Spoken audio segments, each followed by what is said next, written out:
Tierra 616.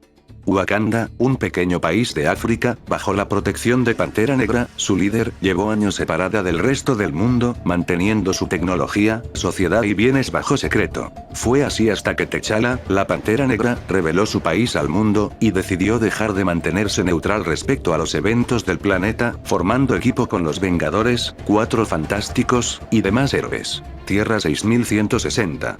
El Hacedor, un supervillano de otra realidad, viaja a esta tierra paralela, y cambia sus acontecimientos mediante los viajes temporales. Sin héroes en la Tierra, Wakanda sigue aislada del resto del mundo, y Pantera Negra es totalmente desconocido para el público, al menos, hasta que unos conquistadores llegan a África, Wakanda siendo uno de sus objetivos, y T'Challa no va a seguir quedándose de brazos cruzados frente a semejante amenaza.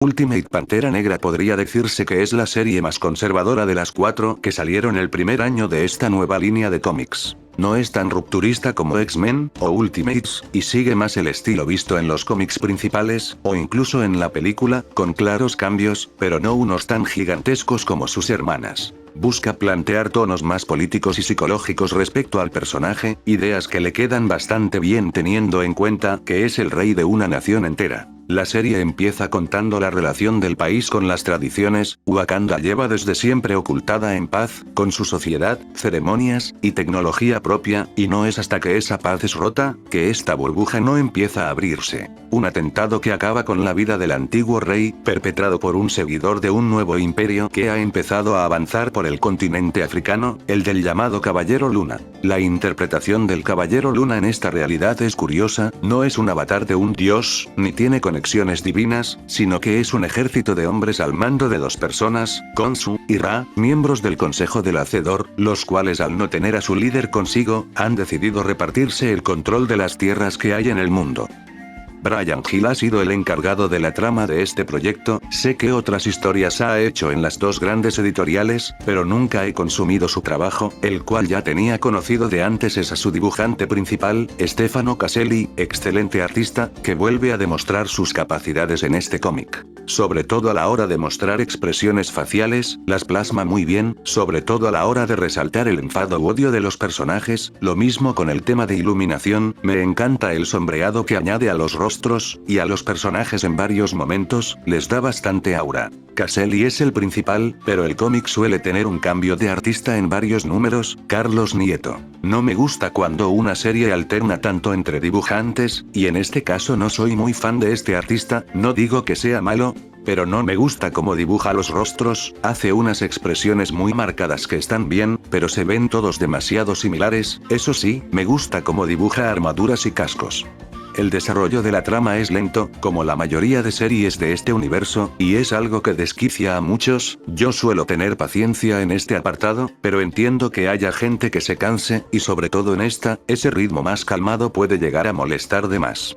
Toda la trama inicial de Ultimate Pantera Negra se centra sobre todo en los polos opuestos. El futuro y el pasado, las tradiciones respetadas por generaciones, y la desconfianza hacia estas por parte del joven rey. T'Challa y Okoye, los reyes, viviendo plácidamente bajo la seguridad que les daba Wakanda, mientras que Killmonger y Ororo son 2 nómadas que se encargan de ayudar y defender a los necesitados de África. Pantera Negra y Khonshu, uno ganándose la confianza de la población del continente liberándoles de los invasores, mientras que el otro pone en contra de Wakanda a esta, con promesas de un futuro próspero, y con falsos milagros. Y por último el ejemplo más claro, y el que más atención se lleva, el vibranio, y el mineral misterioso. El vibranio es un elemento impenetrable, usado para crear armas, escudos, y demás objetos usados principalmente para la guerra, para erradicar la vida. El mineral misterioso en cambio, es un orbe verde capaz de generar vegetación al recibir golpes, un creador de vida. Uno en manos de T'Challa, y el otro en las de Khonshu.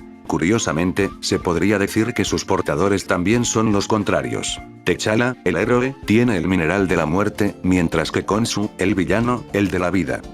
Esto de los contrarios queda más claro en el primer arco, terminando con el comienzo de la guerra de África, mientras que el segundo se centra más en darle un foco de atención al mineral morado, y cómo el avance de la guerra afecta al país, y sobre todo a T'Challa. Es cierto que antes dije que el personaje no tenía una diferencia tan grande respecto a su versión del 616, y es que hasta el número 8 que no le dieron el toque ultimate al personaje. La capacidad de comunicarse con el Vibranium. T'Challa puede comunicarse con cualquier cosa que esté hecha de esto, atrayendo armas por ejemplo, pero esto también le afecta a él, volviéndolo más salvaje, algo estilo a cómo funcionaba el traje simbionte en ciertas adaptaciones del arácnido favorito de todos. Aunque Wakanda quedó libre del control del gobierno del Hacedor, el Vibranium siempre estuvo ahí, aunque pareciese un material que ayudaba al país a evolucionar, este realmente era el que había acabado controlándolo, teniendo a la nación entera a su merced de cierto modo.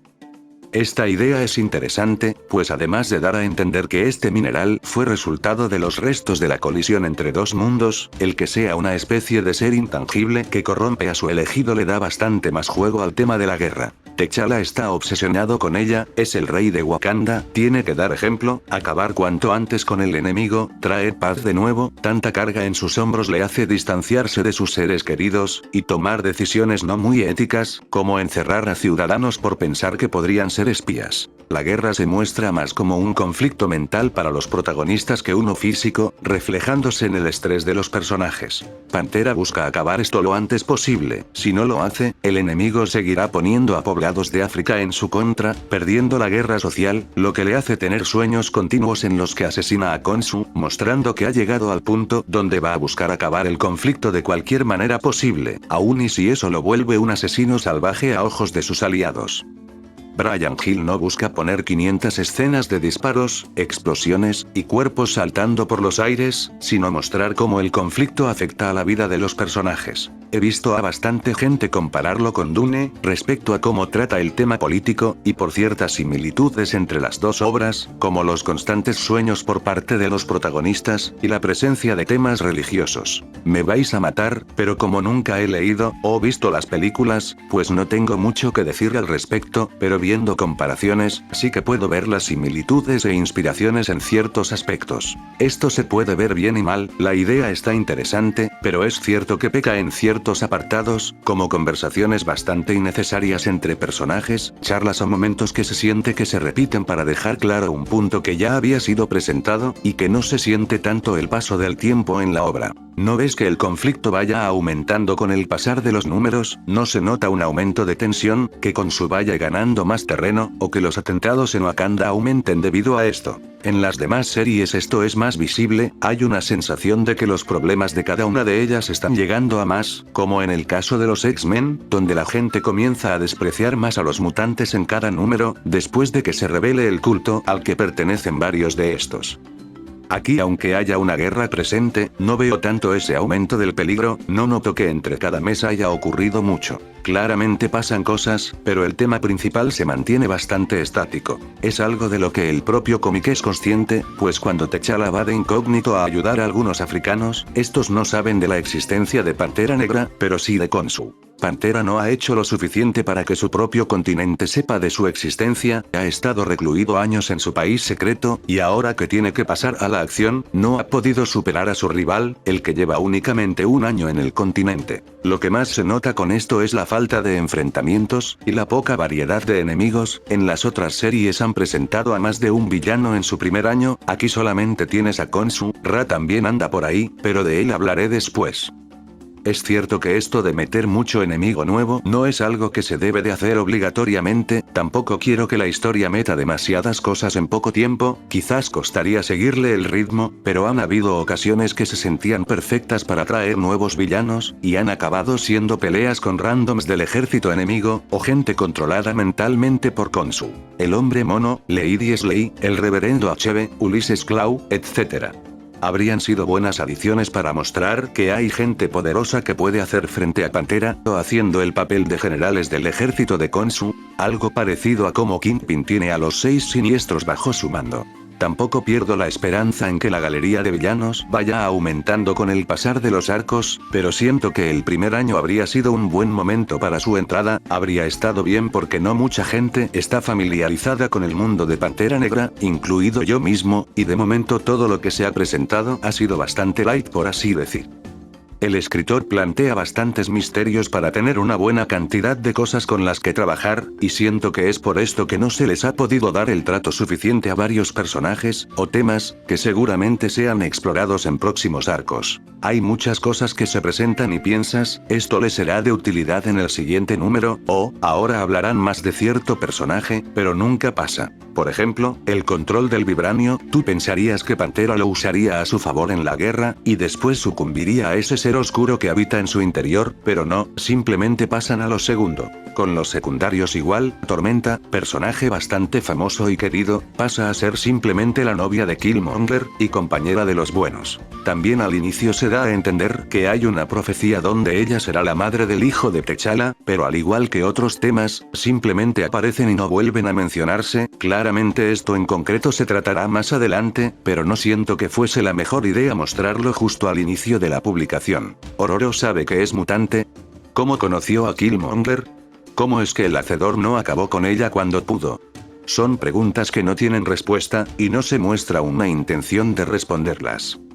Esto de los personajes no muy bien usados también puede ligarse a Okoye, la mujer de T'Challa, y ex general de la Guardia de Wakanda, pero apenas hace algo fuera de apoyar a su marido, y pensar que algo malo le ocurre. Son personajes que no les veo carisma alguno, solo les presto atención porque conozco a sus versiones originales, pero si no fuera ese el caso, simplemente serían randoms de apoyo con poco que ofrecer. Hay otros personajes que noto aún menos usados. A Benny, la general de la Guardia Real, que presentan en el primer número como alguien importante, poniéndole una descripción y todo, pero no ha vuelto a aparecer nunca más desde entonces. Yo pensaba que ella iba a ser la traidora, pues en el primer arco se plantea que hay alguien en Wakanda trabajando en secreto para los antagonistas, pero nunca más se vuelve a hablar de ese tema del agente secreto. Lo mismo con Ra, es uno de los villanos principales, pero al Khonshu tomar el frente del ojo público, este queda bastante olvidado, siendo relegado a ser el compañero del malo.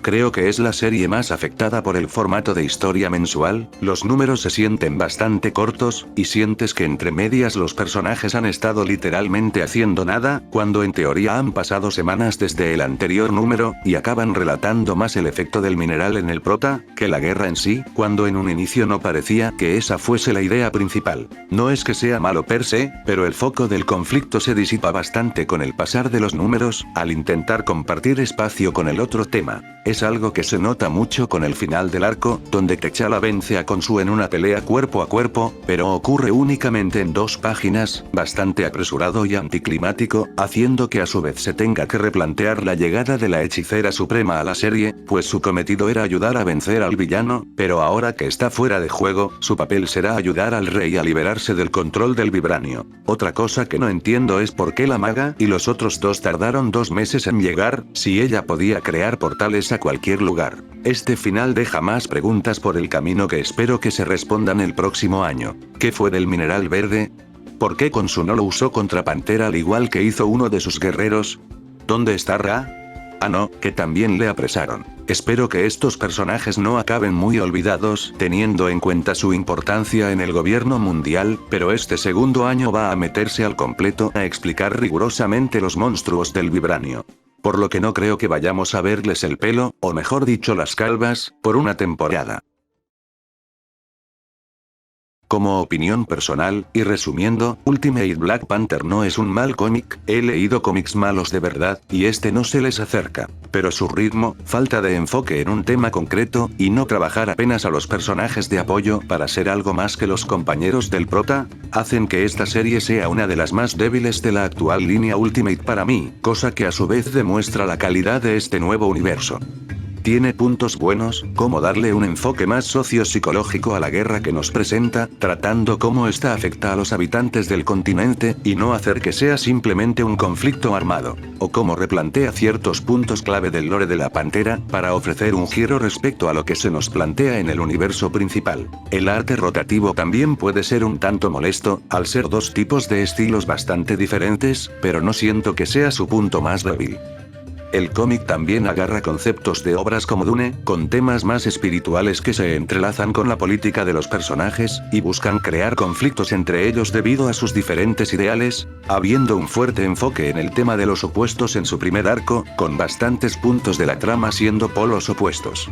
Pero como dije antes, trabaja un tanto superficialmente a bastantes de estas ideas por falta de tiempo y debido al formato de la historia, haciendo que algunas cosas, como la guerra de África, no se ejecuten del todo bien. Este segundo año que se está publicando actualmente está un tanto mejor al tener un enfoque más claro, pero el primer año ha sido puramente plantar conceptos que se irán trabajando a futuro. Cada uno tiene sus gustos claramente, y lo que digo no será la verdad para todo el mundo, así que si puedes, dale un tiento a sus primeros números. Bryan Hill es un escritor experimentado, por lo que no pierdo mis esperanzas en él, y por lo que se deja entrever con los teasers de los próximos números, parece ser que T'Challa buscará cambiar de manera radical la vida en Wakanda. Después de la revelación de lo que es realmente el vibranio, estará interesante ver cómo la nación entera cambia su modus operandis, no será fácil, y probablemente arraigue en más problemas, por lo que habrá que estar atentos a cómo avanza el segundo año de la serie. Planeo hacer vídeos de este estilo con cada una de las series de este nuevo universo, hablando de sus puntos fuertes y débiles, además de mi opinión acerca de ellas. Ya van 2 vídeos realizados, por lo que aún me queda tratar 3 más, pero hasta entonces no tengo nada más que decir, así que con todo esto dicho, hasta el próximo vídeo.